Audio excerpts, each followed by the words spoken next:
کوئی تیاری ہمیں نہیں کر رہے، تو وہ انسان غافل ہے۔ یہی اللہ تعالیٰ نے فرمایا کہ اقترب للناس حسابهم وهم في غفلة معرضون، یعنی ہر ایک غفلت میں مبتلا ہے، غافل ہو چکے ہیں، ہم لوگ غفلت میں مبتلا ہیں۔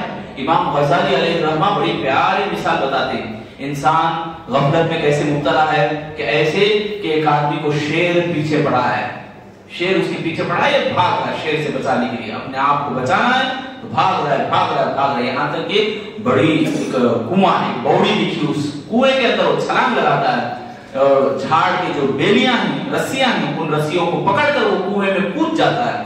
جب کنویں میں کودا تو نیچے دیکھا کہ ایک بہت بڑا سانپ منہ کھولے بیٹھا ہے، آجا میں تجھے نوالا بنا لوں گا۔ اب یہ آدمی یہ رسیوں کو پکڑ کے اوپر چڑھنا چاہ رہا ہے، اوپر شیر منتظر ہے، انتظار کر رہا ہے، آ بیٹا کھا لے تو مجھے، تو نوالا بنا لے تو۔ اب یہ نیچے گئے تو بھی خطرہ، اوپر بھی خطرہ، اوپر بھی خطرہ، نیچے بھی خطرہ ہے۔ اب یہ جو رسیاں پکڑا ہوا ہے یہ اجلا اور کالا، اجلی رسی اور کالی رسی، یہ جو بیلیاں ہیں اس کو اوپر رسیوں کو اوپر اجلا چوہا اور کالا چوہا، سفید چوہا اور کالا چوہا نوچ رہے بیلیوں کو، جس بیلی کو پکڑ کے لٹک گیا اوپر چوہے کاٹ رہے، دھیرے دھیرے دھیرے، ایک نہ ایک دن وہ کاٹیں گے ضرور، وہ نیچے تو ضرور گرنا ہے، یعنی تو اوپر جانا پڑے کہ اوپر شیر ہے۔ تو انسان کی زندگی کا ایک میپ انہوں نے بتایا امام غزالی علیہ الرحمہ، ایک مختصر مثال۔ اب وہ کیا کر رہا ہے، اس لٹکے ہوئے اوپر بھی ہے، یہ اجلا اور کالا کیا ہے اصل میں، دن اور رات کٹ رہا ہے، دن رات جاری، ایک دن دو دن ہمارے دن رات گزرتے ہیں، تو یہ گزرتے یہ جو ہماری زندگی کے چیپٹر کو ختم کر رہے، ہماری جو زندگی کی کتاب ہے وہ ایک ایک برخ ختم ہو رہی، ایک ایک برخ ختم ہو رہا ہے، ہم موت کے گڑھے کے قریب ہو رہے ہیں، موت کے قریب ہمیں جا رہے ہیں۔ تو یہی مثال ہے، تو زندگی ختم ہونے کو ہے اور آدمی وہاں لٹکا ہوا شہد بازو ہے تو اسے چک رہا ہے، یہ پوری مثال ہے۔ شہد کو چکتے بیٹھا ہے اور بھول گیا ہے کہ نیچے سانپ ہے اوپر شیر ہے، یہ دن رات کا کٹنا ہے، یہ چوہا کاٹ رہا ہے، ہم کسی نہ کسی طرح گر جائیں گے، یہ بھول گیا ہے۔ سیم مثال ہے ہماری، یعنی موت کی کوئی تیاری نہیں ہے، موت کے بعد کی کوئی تیاری نہیں ہے۔ آخرت کا توشہ کیا ہے، نیکیوں کو ہمیں اپنے آپ میں سمیٹنا ہے، نیکیوں کو کثرت سے حاصل کرنا ہے۔ یہ چھوڑ کر آدمی غفلت کی نیند سو رہا ہے۔ آخر اشرا میرے بھائی کو 10 دن کم سے کم اگر حساب لگائیں تو 9 دن، یعنی بڑے تو 10 دن، 10 دن کے تعلق سے اللہ کے نبی صلی اللہ علیہ وسلم کی اتنی حدیثیں، جتنا ابھارا گیا شاید کہ کسی اور عبادت کے اوپر ابھارا گیا ہو، ایسی عبادتوں کو چھوڑ کر اللہ تعالیٰ سال بھر ہمیں دیا ہے 360 پر 5 دن، ان دنوں میں 10 دن نکالنے ہمارے کو کتنی تکلیف ہو رہی، یہ غفلت کی علامت ہے۔ تو غفلت ہے میرے بھائی، ایسی غفلت سے ہمیں بچنا ہے، نہیں کوشش کرنا ہے۔ اللہ تعالیٰ بار بار قرآن مجید میں مثالیں دے کر اللہ سمجھایا، ایک باغیچہ، ایک باغ ہے، اس باغ کے اندر بڑی ہریالی خوشحالی ہے، بہت زبردست کھلکھلا رہا باغ، اچانک کیا ہوا کہ اس کے اوپر ایک آندھی آ گئی، یعنی بولے تو زوردار طوفان آ گیا، پورا باغ خراب ہو گیا۔ کھیتی باڑی پکنے کے بجائے، کھیتی باڑی کا اس کو فائدہ ہونے کے بجائے اس کو نقصان ہو گیا۔ کتنے ایسے ہم واقعات ہیں، ایک ریتو گیا، اس کی کھیتی باڑی پوری خراب ہو گئی، پورا ناشنم ہو گیا اس کے لیے، تو وہیں پر وہ دوا پی کر مر جاتا ہے، کیڑوں کو مارنے کی دوا وہ خود پی لے کر مر جاتا ہے۔ اس طرح کی کئی واقعات ہمیں دیکھے، یعنی یہ مثال ہے، اللہ تعالیٰ کھیتی باڑی کی مثال سے انسان کو سمجھا رہا ہے کہ یہ دنیا دھوکے کا سامان ہے، وَمَا الْحَيَاةُ الدُّنْيَا إِلَّا مَتَاعُ الْغُرُورِ، یہ سب تمہارے کو دھوکہ دینے والا ہے۔ رنگینیاں، بہت خوشحالی ہمارے کو دکھ رہی، بہت اچھا دکھ رہا ہے ہمارے کو، یہ سب میرے بھائیوں اس کے پیچھے دھوکہ ہے۔ یہ دھوکہ کب سمجھ میں آئے گا؟ اگر آدمی اب نہیں سمجھے، اسلام کے اوپر عمل کر کے یا ایمان کو نہ اپنا کر یا اللہ کی نبی کی باتوں کو ٹھکرا کر، اللہ کی باتوں کو ٹھکرا کر وہ ایسے نہیں سمجھا، تو قیامت کے دن اس کو سمجھ میں آئے گا کہ میں دھوکے میں تھا، اور اس کا منظر قیامت کے دن اس کے لیے بڑی خطرناک، اس کے لیے اس کے ساتھ انجام ہونے والا ہے۔ 50,000 سال اس کو لگیں گے، قیامت کے دن آدمی کھڑے گا۔ اللہ ہم سب کو بچائے۔ ایمان والوں کے لیے ایسا نہیں، ایمان والوں کے لیے آسان ہے، ایمان والوں کے لیے آسان ہے۔ یہ اللہ کے نبی صلی اللہ علیہ وسلم جو سورہ قلم میں ہے، یوم یکشف عن ساق ویدعون الی السجود فلا یستطیعون، یعنی جو لوگ نماز کی طرف جب بلائے جاتے ہیں تو وہ نماز کو نہیں آتے، تو قیامت کے دن وہ تمام لوگ رہیں گے، اللہ رب العالمین اپنی پنڈلی کو ظاہر کریں گے اللہ تعالیٰ، تو سب لوگ سجدہ ریز ہوں گے۔ تو جو لوگ دنیا میں سجدہ نہیں کرتے تھے، ایسے لوگوں کے کمروں میں اللہ تعالیٰ تختہ ڈال دے گا، وہ سجدہ نہیں کر پائیں گے۔ یعنی قیامت کے دن ایسے بھی لوگ ہوں گے آسانی سے ان کے اوپر اللہ تعالیٰ یعنی قیامت کے دن کا جو ٹھہرنا ہے وہ ان کے لیے آسان کیسا ہوگا، اس آیت کی روشنی میں بھی، اور جو قیامت کے دن کھڑے ہونے کے سلسلے میں جو 50,000 سال لگیں گے، جو کافر ہوگا، مشرک ہوگا، گنہگار ہوگا، اور ایمان والے کے لیے آسان کیوں بنے گے؟ مفسرین لکھتے ہیں کہ وہ جب نمازوں میں کھڑتا ہے اسے پیروں میں درد ہو رہا ہے پھر بھی کھڑا، اللہ کے دربار میں کھڑ رہے، اللہ کے دربار میں زیادہ لمبا قیام، رکوع کرتے ہیں، رکوع کرنے پہ پیروں میں درد ہوتا ہے، رکوع کرنا پڑے تو اوپر چک کے کھڑنا نہیں ہے، وہ پھسل بنڈے کے جیسا ہے، پھسل بنڈا جیسا رہتا ہے، اوپر منڈی ہو رہتی ہے، وہ نہیں رکوع کرے تو سیدھا پیٹ سیدھی رہے، تو ہمارے کو جو پیٹ سیدھی رکھنا بولے تو ہمارے گھٹنوں میں درد ہوتا ہے۔ یہ درد جوانی میں اگر الحمدللہ محسوس ہو رہا ہے تو بڑھاپے میں وہ درد نہیں آئے گا، گھٹنوں میں درد ختم ہو جائے گا، یہ آج کے ڈاکٹروں کا کہنا ہے۔ آج بھی سجدہ کرتا ہے، سبحان اللہ، کتنے فائدے ہیں سجدے سے، آج کے ڈاکٹر خود بتاتے ہیں کہ نماز ایک ایسا دوا ہے، ایسی علاج ہے کہ اس کی مثال نہیں ہے، سبحان اللہ۔ آدمی کا خون پورا سر میں سرکولیٹ ہوتا ہے، پورا رن کرتا ہے، تو اطمینان، دماغ اس کا چین سکون سے رہتا ہے۔ تو بہرحال یہ جو چیز ہے اللہ کے دربار میں اپنے اوقات کو وقف کرنا، وقت لگانا، ہمیں کھڑے ہوتی ہے تھوڑی دیر، ذرا دیکھو پہلے زمانے میں کیسے کیسے لوگ تھے، پچھلے زمانے ہی کے اندر ایسے علماء بھی سبحان اللہ اتنے لمبے لمبے قیام، اتنے لمبے لمبے رکوع، حیران ہوں گے آپ، ایسے بھی لوگ ہیں کیا؟ جب کھڑے ہیں تو ایک ایک گھنٹہ ایک ایک رکعت لمبی لمبی لگاتے، ایک گھنٹہ میرے بھائیو، ایک گھنٹے میں 8 رکعت پڑھ لیں آسانی سے، پھر بھی بہت سارے لوگوں کو دقت ہوتی ہے، کچھ نوجوان بھائی ایسے رہتے چوری کے کام کرتے، مجھے انتظار کرتے رکوع میں جا بھاگ رہے تھے، پٹ پٹ پٹ بھاگنا چوری کا کام ہے، یہ اپنی طاقت کی چوری کرو، طاقت کو بزدلی میں بدل رہے۔ تو بہرحال جو آدمی نماز میں قیام میں کھڑا رہے گا، نمازوں میں اپنے وقت کو لگائے گا، اللہ وہاں اس کے لیے آسان رہے گا، جو نہیں لگاتا اس کے لیے ایسے لمبا وقت دکھے گا۔ کبھی کبھی ہوتا ہے بھوک کی وجہ سے، روزے میں بھوک کی وجہ سے ٹائم جاتا نہیں رہتا، دھیرے دھیرے دھیرے بے چینی اتنی بڑی رہتی کہ وقت اس کو 10 منٹ بھی 10 گھنٹے دیتی کبھی کبھی، یہ تجربے کی بات ہے۔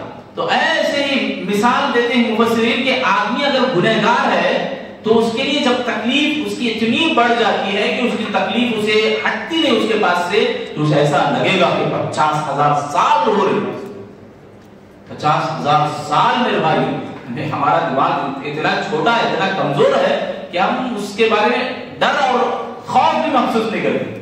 یعنی ایمان صحابہ کا جو تھا سبحان اللہ، ڈر جاتے تھے آخرت کے دن کو یاد کر کے، آخرت کے ہولناکیوں کو یاد کر کے، وہ پگھل جاتے تھے۔ وہ کہتے تھے کبھی کہ میں پرندہ ہوتا، کاش اللہ مجھے پرندہ بناتا، مجھے حساب و کتاب کا کوئی معاملہ اللہ تعالیٰ نہیں دیتا۔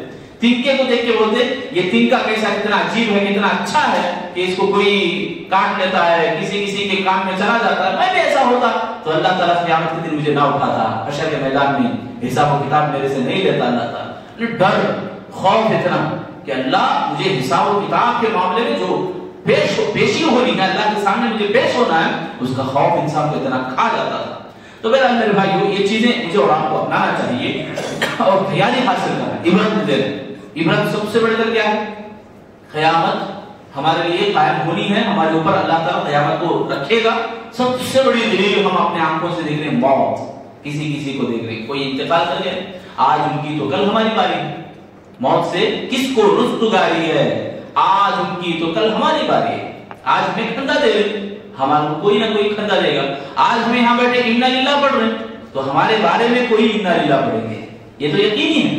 موت سے کوئی بھی چھٹکارا نہیں پا سکتا، کوئی بھی بھاگ نہیں سکتا کہیں بھی۔ یہودی جو لوگ ہیں، یہودی مذاق اڑاتے ہیں، ہمارا موت نہیں آتی ہوتا ہے، اللہ آیت نازل کر سورہ جمعہ میں قل ان الموت الذی تفرون منه یعنی قل یا ایھا الذین هادوا ان زعمتم انکم اولیاء للہ. تم لوگ یہ دعویٰ کرتے ہیں، یہودی بولتے تھے واقعہ ہمیں اللہ کے اولیاء ہیں، اللہ کے بڑے قریبی ہیں. تو اللہ تعالیٰ بولا ذرا موت کی تمنا کر کے دیکھو موت آتی کیا، موت کو ٹھکرا کے دیکھو. ولا تتمنوا الموت کو ہرگز موت کی تمنا نہیں کرتے، بھاگیں گے. قل ان الموت الذی تفرون منه فانه ملاقیکم. کہاں بھاگو گے، کدھر بھاگو گے؟ بھاگو گے ایک نہ ایک دن اللہ کے سامنے پیش ہونا ہی ہے. کہاں بھاگو گے؟ یہ زمین پوری اللہ کی ہے. کس جگہ تم ڈھونڈو گے اللہ کو چھوڑ کر، اللہ کی نگاہ جہاں نہ ہو، اللہ کی جو پیدا کردہ چیزیں نہ ہو، کہاں بھاگنا ہے؟ تو میرے بھائیو یہ جو موت ہے یہ ہمیں عبرت دیتی ہے، سبق سکھاتی ہے کہ ہمیں بھی مرنا ہے. ہمارا موت آنے کے بعد سے آخرت کا لمحہ ہمارے لیے شروع ہو جائے، آخرت کے منزلیں، آخرت کے مرحلے ہمارے اوپر شروع ہو جائیں گے. تو اسی لیے موت کی تیاری یعنی موت کے بعد کی تیاری بھی کرنا ہے.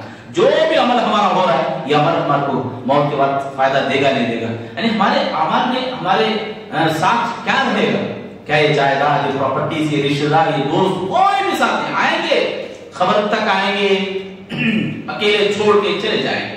کوئی یہ نہیں بولا آج تک کہ میرے والد میرے بہت چہیتے ہیں، میں بھی باپ کے ساتھ خبر میں سوؤں گا. کوئی بھی آج تک نہیں بولا، بول بھی نہیں سکتا، کوئی جا بھی نہیں سکتا. تو میرا یہ موت کی بات کی تیاری کرنا میرے اور آپ کے لیے آخرت پر ایمان ہونے کی بڑی دلیل ہے.